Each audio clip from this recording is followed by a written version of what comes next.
The images of the movie Hotel Rwanda depict when nearly 1 million people were slaughtered in one of the worst ethnic cleansings of the 20th century.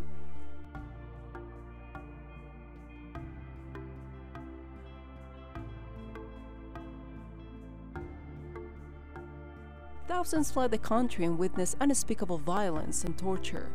Jackie Mukasafari was one of them. She's a survivor of this genocide that took the life of her loved ones. I had a nice family, dad and mom, and 4 brothers and 3 sisters. But during the war, everybody died. They died in front of me. And for me, it was the end of the war. Jackie fled to the Congo with millions of survivors of this massacre. She settled in a refugee camp, and her determination to improve her life motivated her to get an education. Thanks to God, I survived, which I didn't hope. And I went to school. I went to university, studying law. I finished 3 years in the university, but the last years, I came here to the United States. Jackie came to Utah in 2005, searching for a better future. Unlike many other refugees, she struggled with the new challenges that came with her new home. I didn't know English. The first day I was so crying, thinking, how am I going to survive here? I have nobody to speak to. After 3 months, you have to find a job. If you don't have a job, everything will be on your own. Her sacrifice has paid off. She's a very active member of the African community in Utah, and despite of her struggles, she's been able to preserve the wonders of her African heritage. Jackie is also a case manager for the Asian Association, and her experience in a refugee camp has helped her understand the challenges of refugees in Utah.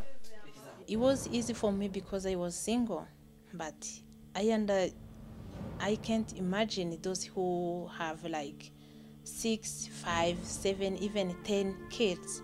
It's so hard for them, and they don't know English. They never been at school.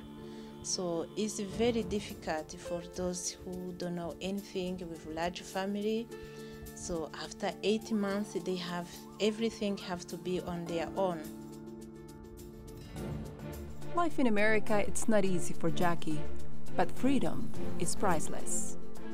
The main happiness in a life is peace and security. There are more than 8 million refugees in the world today, and more than 1,000 end up in the streets in Utah every year. This refugee family came 5 years ago from a refugee camp in Kenya. They feel grateful to live in the U.S., but also overwhelmed by the smallest tasks of modern life. Two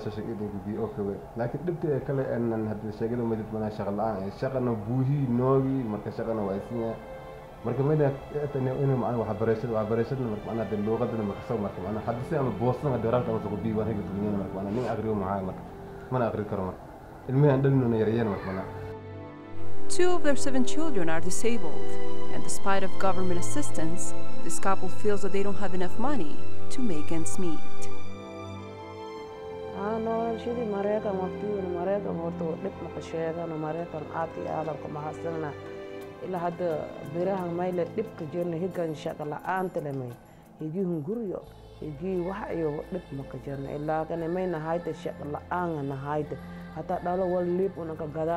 Although refugees receive public assistance when they arrive, the U.S. government emphasizes early economic self-sufficiency to speed their integration into American society.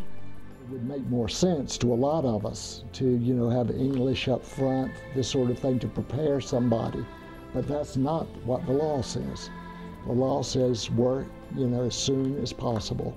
And then you study and improve your English and your skills at night. هذا كور مركب معنا مركب نكو نكوي مركب أنا والله بلاد روج مركب أتصلي مركب وين خير كأتصلي إنه معنا يعني سكول بكذا مركب معنا إنه جوري إيجار إنه بيجيته مركب معنا الإديد ما يدي مركب معنا إنه جوري إيجار يمكن باين اللي معنا diyaar ma anay day si marka macnaha waxbarashadii ka hilaawtay. But the struggles don't stop there. Each refugee family has to pay back the cost of their airfare to the federal government, which sometimes adds to more than $5,000 per family. Interestingly, refugees, when they land, they're in debt because they have to repay their airfare to the United States. If they don't repay it, it hurts their credit, just as like you and I, if we don't repay loans, our credit suffers. So they start off with a burden. The federal government allots $1,800 per refugee to set up households. Agencies take less than half for administrative costs, leaving around $1,000 per refugee to cover for rent, utilities, food, and furniture. These agencies are running as lean as they can. We're able to keep track of new arrivals, and things are much better. But I don't know what we're going to do when the funding ends in a year. I'm still working on that.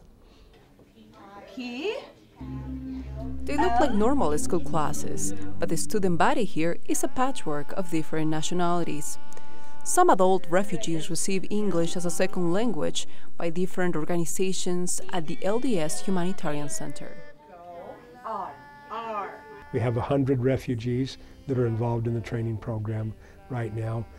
About 50 of them already were here at the Humanitarian Center working in our regular program.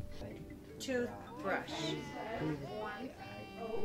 Many of these refugees have lived in a refugee camp for decades and can hardly read and write their own language.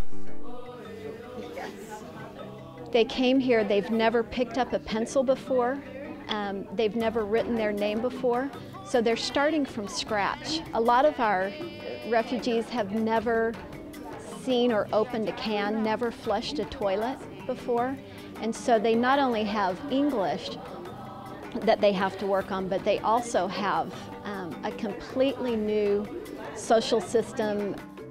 They don't know how to pay their bills, clean a house, or even take a bus. And without English training, the odds for these refugees to find a job and leave the refugee status is hard to imagine. You know, they came to our country for to save their lives and to save their children's lives, and it's hard to do that without language skills.